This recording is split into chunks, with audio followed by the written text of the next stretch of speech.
All right. Hi, everybody. I am so excited to be doing this. I'm so excited to be part of camp. That's something I always wanted when I was younger. So this is wonderful. So I'm going to be talking about communication and self-care, which I feel like those don't always go hand in hand. So bear with me as I go through this. The first thing I want to say though is, and I'm sure plenty of other presenters have been talking about this, but just how important it is to be aware of your nervous system, because when your nervous system is feeling better and it's nourished and it's rested, you actually are in a better place to want to communicate. You're not in that survival mode. When I am in fight or flight, I literally can't use my words, right? I'm frozen. When I am just sort of burnt out and tired at the end of the day, I literally say to my husband, like, I can't give you words. Like I've done too much peopling, right? And it's also a really good sign for me, like you took on too much. Your nervous system just is, it can't do anymore. So I do think it's one point that I do really want to make while we keep thinking about communication is, it's an embodiment and it's not always a cognitive thing, right? I think when we think communication, we think, oh, my brain and my mouth and all of those things, but it is also how are you feeling in your body to be able to give the best communication. For example, I have a 3-month-old at home. And so there are times when I am tired and my nervous system is burnt and I communicate really succinctly.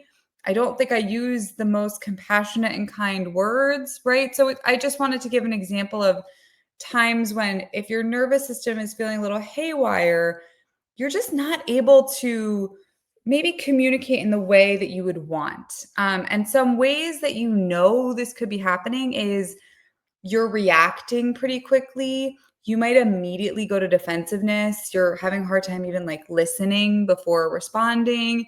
Um, you're having a really hard time communicating your needs. And I know for so many of us, even knowing our needs is hard, right? That's its own journey. But once you know them, even if your nervous system is not fully, you know, um, in alignment, it's hard to communicate them. And another thing that you might start to see is that you'll be avoiding people. So I don't want to use my words. I don't want to communicate because I just don't feel good. My nervous system doesn't feel aligned. That's a really good sign. And another big one that maybe your nervous system just needs a little tune up is when you're overly people pleasing. I'm really guilty of that one. It's my own, I think, shame complex with ADHD, right? Like I want to make sure I'm doing everything for everyone. I always feel like I'm behind. But even see what I'm doing with my body. It's like, that's how your body feels, right? It's so overwhelmed. And again, I'm sure so many other people are talking about this, but when I say nervous system, I really just mean like your core, right? If you are feeling activated, right? I'd feel that sometimes in your body that feels like hot and flushed. Excuse me. Whoa. Oh my goodness. Talking fast, like I was doing, can be a sign that your nervous system is a little activated. Whereas we love if it's hanging out in this like neutral space where we're able to engage with people, where we're able to listen, where we're also able to process at a somewhat typical rate. I mean, I'm a little bit of a delayed auditory processor, so that is neutral for me. But if my nervous system is feeling more heightened for whatever reason, I have a real like words come in very slow. So that's another way that as you continue to nourish yourself through self-care, you're going to have better communication. And I know everyone probably has different forms of this, but for me, like top self-care is just outside walking.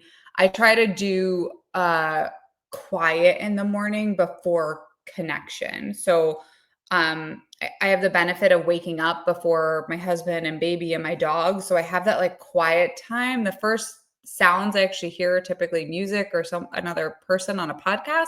And that kind of brings my system like, okay. And then I can see my partner, my baby, and be able to use words that feel like me. They feel authentic. The second thing that I really want to talk about is knowing your communication style so you can actually advocate for yourself. I'm going to assume, again, I'm one of them. I am a recovering people pleaser. I can be really sensitive. I overly interpret other people's emotional cues and their body language. And so I didn't know for a really long time that I actually was kind of passive aggressive. I would never have thought that because I'm like, oh, I'm so nice and wonderful. But no, I wouldn't really say what I meant. And then I would get annoyed because my boundaries were violated. So I think it's really important to learn, like, what is my communication style? What does my communication style? What do I want it to be? Do I want to be like assertive? Do I want to be more passive? Do I want to be more aggressive? Do I want to be someone who's considered like a compassionate listener? Do I want to be someone who tends to speak in like longer utterances? Am I more of a storyteller?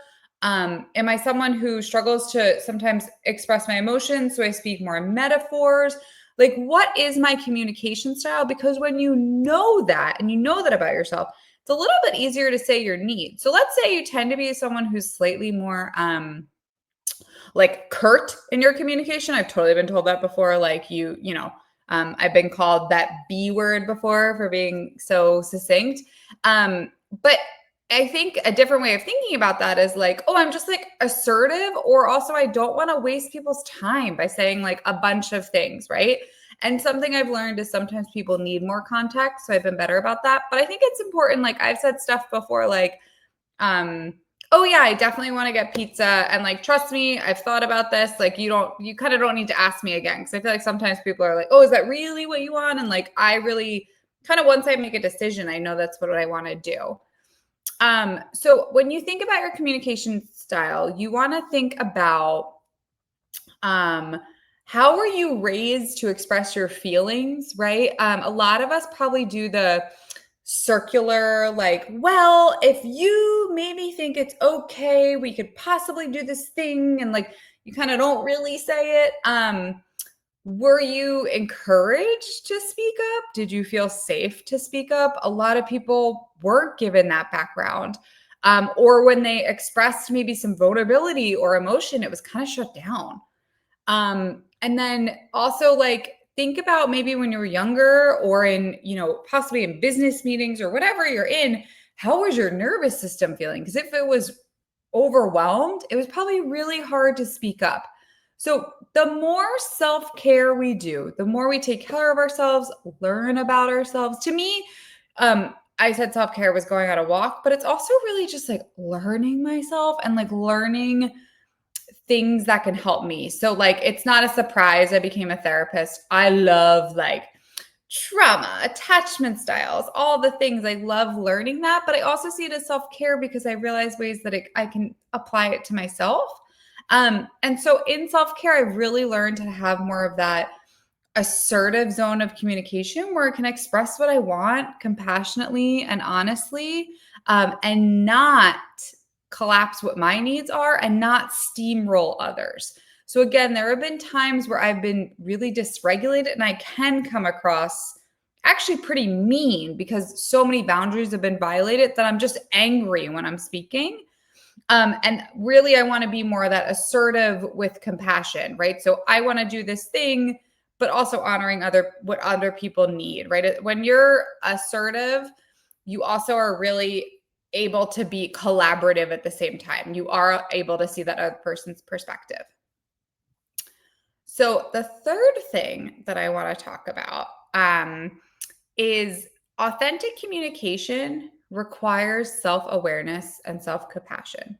So to really communicate authentically, you have to know yourself. You have to know what's hard for yourself. You have to know maybe some of your triggers and what your natural reactions are. So I definitely, like I said, can fall into that shame cycle as a neurodivergent person and can be quickly defensive. I'm also someone that like doesn't have the best executive functioning.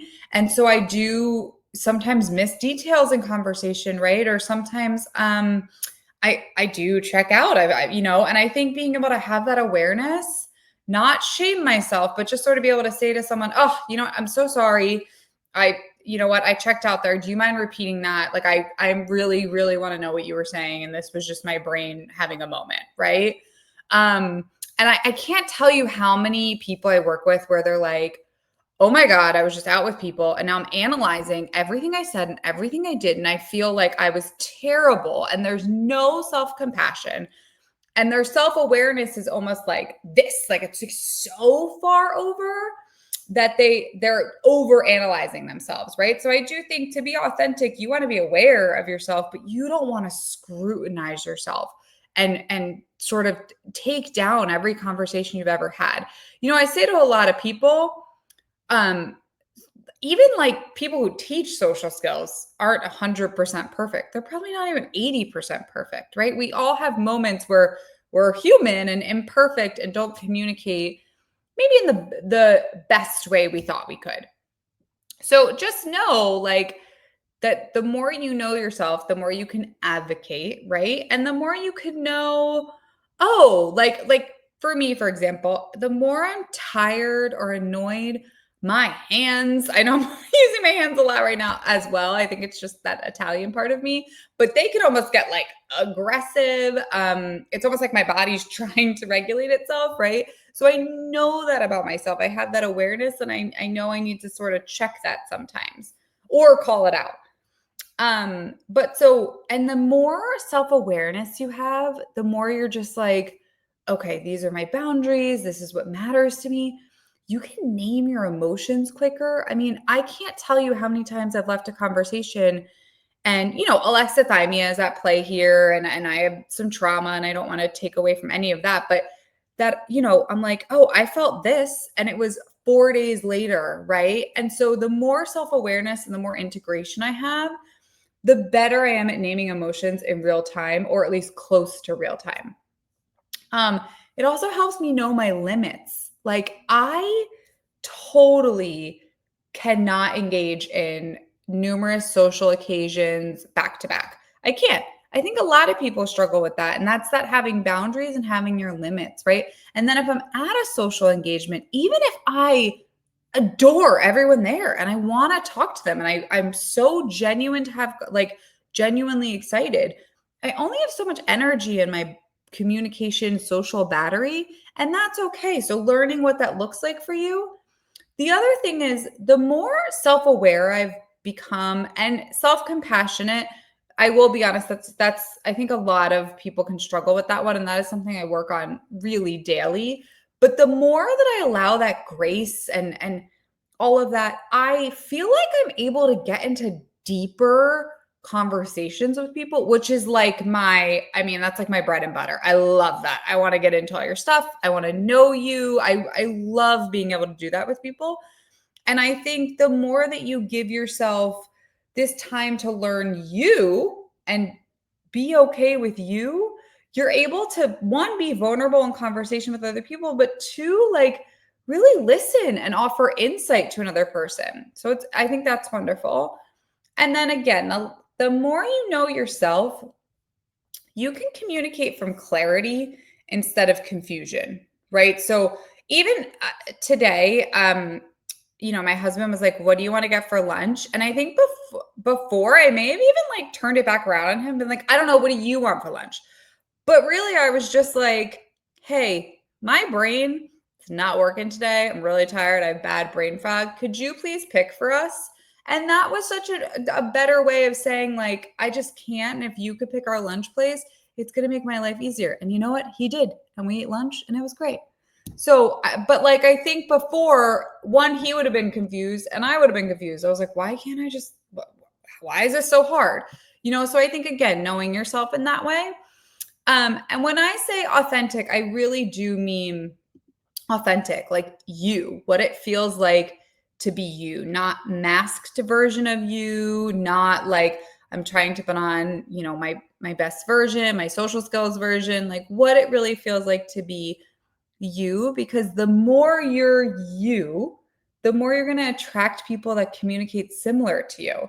I feel like Carol Jean and I don't even we don't even conversation on ramp. We just start communicating. We're just talking and it works for us because we both know each other's communication styles and we're both neurodivergent and we both like it and we don't need the nicety sometimes of an on ramp. So, I think the more that you learn who you are, it helps. Especially if you're an info dumper, I sometimes will literally say to my partner, okay, I'm going to info dump on you right now. I have so much fun information that I want to tell you. And again, when you know that about yourself and you just embrace it and kind of love that part, you're able to communicate it more clearly. Okay. Let's see. Oh, that one more thing. I'm so sorry. I am totally looking at a sheet and being like, okay, wait, am I saying everything? The more that you just have that self-awareness, self-compassion, and feel that you can authentically communicate, the less you're going to probably avoid conflict or avoid being abandoned. So many of us adjust our communication, adjust our expectations because we don't want to get in conflict and we don't want to be abandoned by someone. And that is a natural human instinct. But I think if you're able to kind of name, hey, this is my emotion, this is what I'm feeling, what do you think? In a more, again, compassionate, engaging way, it's probably not going to result in the conflict that you're thinking. So I think it's just important to remember that. Okay, number 4. I should have said at the beginning, I have 4 big points I wanted to make. So number 4, self-care makes you more available for connection. So I know how that kind of is probably a duh, but it's so true. The more you take care of yourself, the more open you are to be able to connect with other people. You're not feeling burnt out. You're not in a people-pleasing pattern. You're not disconnected from your own needs. And your communication is going to become more direct, more available. It's not going to feel like you have to over-explain yourself. Your communication is not going to feel shut down. Have you ever talked with someone and they really don't have the words? They're kind of just doing a lot of and they're not really adding. They're probably pretty shut down. Something's going on for them, right? And I totally have empathy, but the more you are able to take care of yourself, the way that you're presenting is more available for connection. And the more that you have self-care, it gives you internal resources to show up in conversation and be present, be curious, and be grounded. And really, that's what authentic conversation is, right? That's authentic connection. I'm sorry. That's what it means to be authentically connected. When someone shows up, they're present, they're curious about you, and they're grounded. I mean, that is the recipe for such a nice conversation. And it's really hard to be curious about people when you're in your own head dealing with your own needs and dealing with your own possible boundary violations, possible just burnout. It's really hard to be curious. You got too much going on up there. How are you going to ask about other people? It's also really hard to be grounded when you're going through your own journey of just trying to feel better. All of those things make you a more authentic communicator. So in conclusion, I want to say that self-care builds your capacity, right? It just builds the capacity to take on the day more, to be in your life more. Once you have capacity, that supports more healthy communication. And by healthy communication, I mean communication that includes your own emotions. You can assert yourself. You can give compassion in communication. That's what I mean by healthy communication. And then healthy communication is going to lead to authenticity, right? The more aware I am of my communication, I'm feeling good, I'm going to communicate things more authentically. I'm going to talk about what really matters to me.